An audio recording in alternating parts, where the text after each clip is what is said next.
queridos alunos, tudo bem? Na aula de hoje, nós vamos conhecer um novo grupo, o grupo dos invertebrados. E para iniciar a nossa aula, vamos falar sobre os poríferos. A principal característica dos invertebrados é a ausência de coluna vertebral. Esses animais são encontrados nos mais diversos ambientes.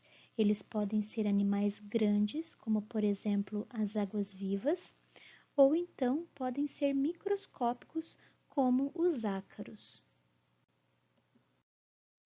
Para iniciarmos o estudo dos invertebrados, vamos conhecer o filo dos poríferos ou espongiários. O termo porífero vem do latim e significa portador de poros, ou seja, eles são cheios de furos. A maioria deles vive em água salgada e seu habitat se estende desde a região costeira até a profundidade de 6.000 metros, desde as águas polares até as regiões tropicais. Porém, também existem espécies que vivem em água doce. Eles apresentam as mais variadas cores e também os mais diversos tamanhos. Esses animais parecem vasos fixos às rochas. Eles não apresentam tecidos verdadeiros, órgãos dos sentidos e nem células nervosas. A parte interna dos poríferos é revestida de células chamadas coanócitos. Essas células têm um flagelo que se movimenta, formando uma corrente de água entrando e saindo de seu corpo. A água entra pelos poros, vai para dentro de um espaço chamado átrio e sai pelo ósculo. Então, o átrio é esse espaço central do corpo dos poríferos e o ósculo é a abertura maior que parece mais a boca de um vaso. Muitos poríferos possuem um esqueleto formado por espículas. São minúsculos filamentos que parecem pequenas agulhinhas formadas de calcário ou silício. Porém, existem esponjas que não apresentam essas espículas, mas elas contêm uma proteína chamada espongina, que é um material mais mole. As esponjas não saem atrás do seu alimento, porque elas são fixas, porém, elas se alimentam de restos orgânicos ou micro-organismos presentes na água. Então, a água entra pelos poros, vai em direção ao átrio, deixa os nutrientes no interior da esponja e sai pelo ósculo.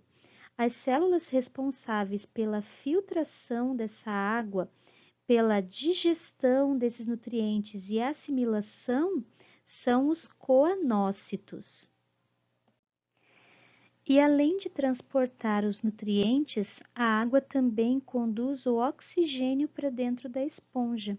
Esse oxigênio que ela vai utilizar na sua respiração. Então, cada célula vai efetuar as trocas gasosas, vai deixar na água o gás carbônico, as células não vão precisar, e vão retirar da água o oxigênio. A água entra pelos poros e sai pelo ósculo carregando todos os resíduos, aqueles materiais que as células da esponja não vão utilizar, que são resíduos da digestão e também o gás carbônico. Aqui então na imagem nós estamos vendo o movimento do flagelo, né, um movimento circular que promove um fluxo de água.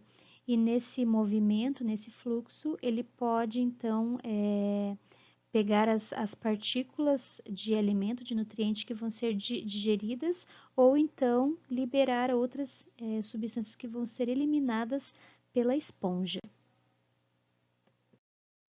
E nessa imagem nós podemos ver então o fluxo de água que acontece dentro da esponja. A água então entra pelos poros, no caso aqui juntamente com o corante, né?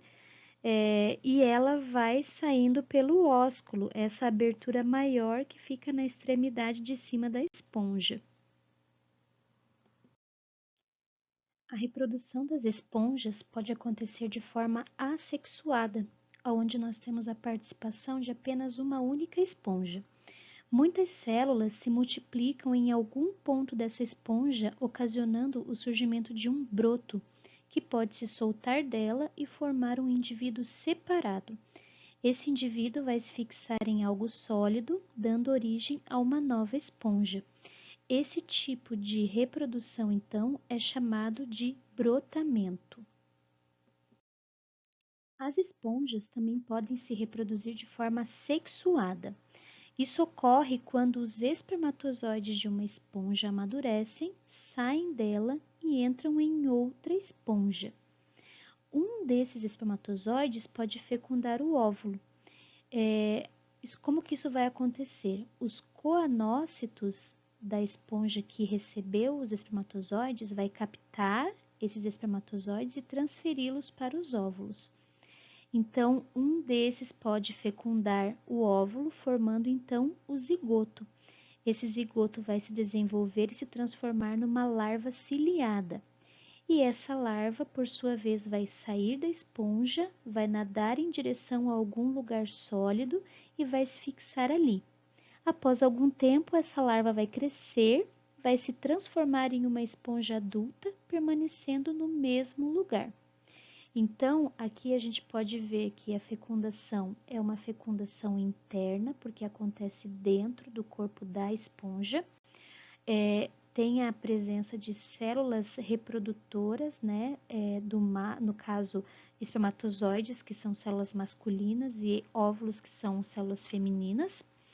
E você precisa ter duas esponjas diferentes, uma que vai produzir os espermatozoides e outra que vai produzir os óvulos. E também ocorre aqui o desenvolvimento indireto. Você tem ali a presença de uma larva, que é totalmente diferente da esponja adulta. Isso a gente já viu também que acontece no caso dos anfíbios e dos peixes. E na aula de hoje nós estudamos então o primeiro filo dos invertebrados, os poríferos, né? Cujos representantes são as esponjas. Na nossa próxima aula, nós vamos falar sobre o segundo filo, o filo dos quinidários ou selenterados. Te espero na próxima aula. Até lá!